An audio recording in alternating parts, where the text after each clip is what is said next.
sidii caadiga ahayd shirkii golaha wasiirada maanta ay isugu yimaadeen golaha wasiirada Jamhuuriyadda Soomaaliya waxaa looga hadlay arrimo aad iyo aad runtii muhiim u ah waxaa lagu kala qaatay warbixino wasaarado badan ay horkeeneen golaha oo ay kaga waramayaan shaqooyinka ay hayaan sidoo kalena waxaa la horkeenay heshiisyo iyo isfahamyo dawladaha Soomaaliya iyo dawladaha aynu saaxiibka nahay dhexmaray oo qaarkood lagu ansixiyay sida isafgarad wasaaradda shaqada iyo arrimaha bulshada Soomaaliya iyo wasaaradda shaqada iyo adeega bulshada Turkiga oo kale dhexmartay ayaa lagu ansixiyay sidoo kalena waxaa runtii warbixinahaas iyo go'aamadaas kamid ahaa golaha wasiiradu maanta si fiican uga hadleen ama aad muhiim u ahaa laba qodob oo guulo iyo culeysba isugu jira guulaha waxaa runtii golaha wasiirada halkan warbixin ku siiyay taliyaha ciidanka xoogga dalka Soomaaliyeed iyo taliyayaasha ku mashquulsan amniga iyo dagaalada laga horjeedo argagixisada al-shabaab iyo daacish iyo argagixisada ayaa golaha wasiirada report laga siiyay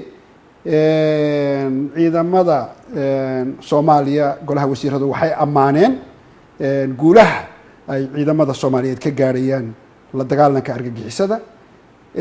runtii dagaalka furinta iyo ka kale ee lagaga sifaynayo meelaha ay ku dhuumalaysanayaan magaalooyinka dhexdooda ayaa labadaba report fiican laga siiyay golaha wasiirada golaha wasiiradu waxay ammaan iyo bogaadin u jeedinayaan ciidamada qalabka sida ee Soomaaliyeed ee kala duwan dagaalka ay kula jiraan argagixisada iyo guulaha ay ka gaareen waxaanu si gaar ah u amaanaynaa ciidamadii ku jabiyay argagixisada awdheegle shalay subaxii oo runtii jab aan la malayn karayn ugu geystay argagixisadii soo weerartay saldhiggii ay hore uga qabsadeen argagixisadu halkaas waxay ku yimaadeen miisaan weyn oo ay u barteen inay meelaha ka horreeyay markay ficilkaas oo kale sameeyaan in ay qabsadaan saldhigga dhowr meelood oo ka horreysay dhibaatana geystaan laakiin ciidamada Soomaaliyeed geesiyaasha ah waxay ku guuleysteen shalay in ay argagixisada jabiyaan oo ay u suura geli weyso hamigii ay meesha ku soo aadeen oo ay kala kulmaan jab iyo naasabeel aanay dib dambe uga soo kabanaynin ay kala kulmaan marka golaha wasiiradu wuxuu ammaanay ciidamada halyeeyada ee Soomaaliya iyo taliyayaashooda guushaas iyo jabkaas u geystay argagixisada guushaasna soo hooyay ayaa ciidamadu aad iyo aad u ammaaneen sidoo kale golaha wasiiradu waxay maanta halkan kaga hadleen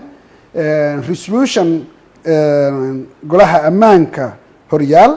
oo la yiraahdo 1267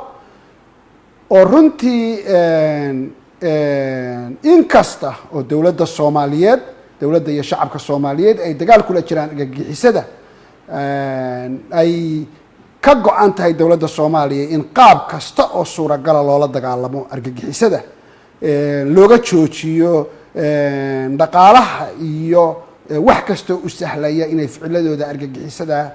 cid wax ku yeeleeyaan dadka Soomaaliyeed iyo dawladda Soomaaliyeed wax ku yeeleeyaan wadamada deriska iyo adduunka wax ku yeeleeyaan iyadoo dawladda Soomaaliyeed ay ka go'an tahay haddana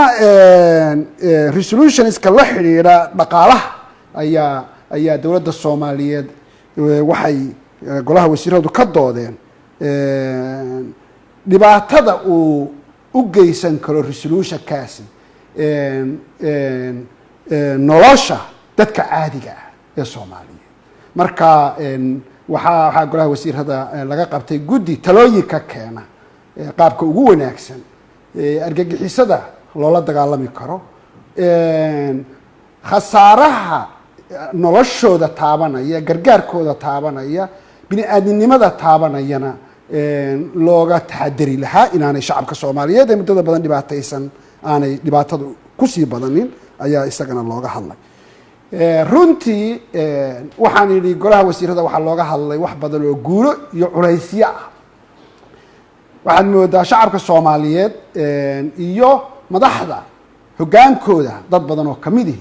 inaanay ku baraarugsanayn caqabadaha dawladda dhexe ee Soomaaliya la kulmayso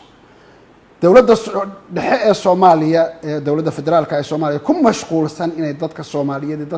dhibaatada ka saarto culaysyada caalamiga ee haysta oo halkii laga caawin lahaa culaysyada caalamiga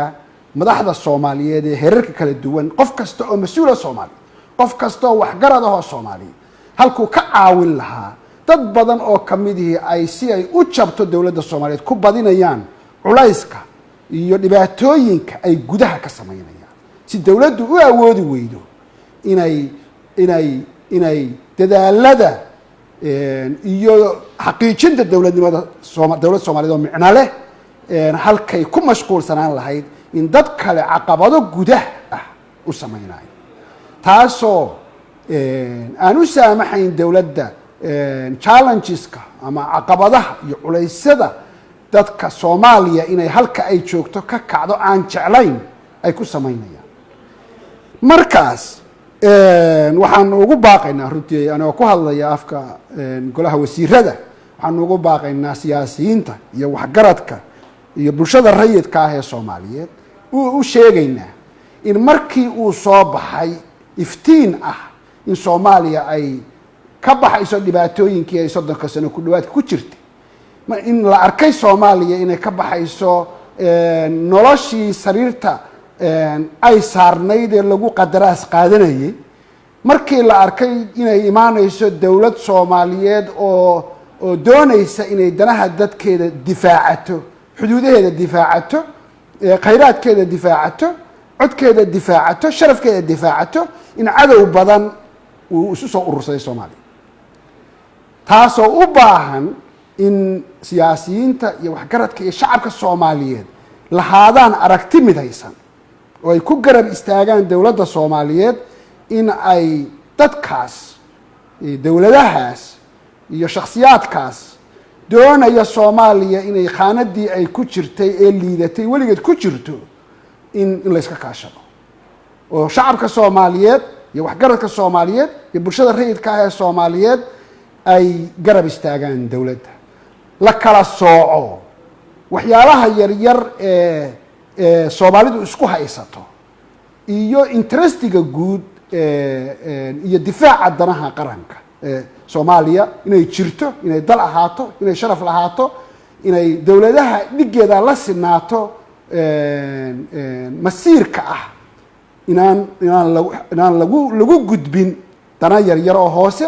wax qabiil uu dabada ka riixayo wax dan shakhsi ay ka riixayso danta weyn ee Soomaali oo dhan loo difaacayo aan dowladda lagaga mashquulin waxaan naf lahayn waxaanu abiil garaynaynaa siyaasiyiinta Soomaaliyeed oo abiil garaynaynaa wax galka ah ee dalkan dan kale oo abiil garaynaynaa bulshada rayidka ah ee aqoonta leh waxgaradka Soomaaliyeed in dowladnimada Soomaaliya inay kacdo cadow badan leedahay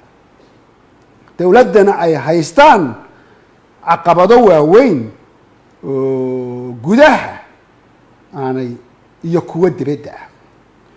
oo u baahan lagaga bixi karo oo kaliya midnimo Soomaaliyeed wadajir Soomaaliyeed tala Soomaaliyeed oo tudniin Soomaaliyeed marka waxaanu leenahay dowladuna way la xiriiri doontaa wacyigelintaas way gaarsiin doontaa waxgaradka Soomaaliyeed noocu doonaba ha noqde waxaanuna doonaynaa in dalkeenu dowladdu inay ku mashquulsan tahay in meesha aan joogno ka kacno inaan la mid noqono dowladaha kale adduunka ka jira ee awood u leh inay dalkooda iyo dadkooda mas'uuliyadiisa qaataan oo aan loo maamulin in ay xuduudahooda iyo khayraadkooda difaacdaan oo aan loo maamulin laakiin aan layno dad badan aan inoo ogolay waxaynu kaga gudbi karnaa midnimo waxaynu kaga gudbi karnaa wacyigelin iyo baraarugsanaan aynu ku wajahayno national interestiga ama danaha guud ee qaranka Soomaaliyeed aan lagu gudbayn waxyaalaha yaryar ee aynu isku haysano aad baa u mahadsan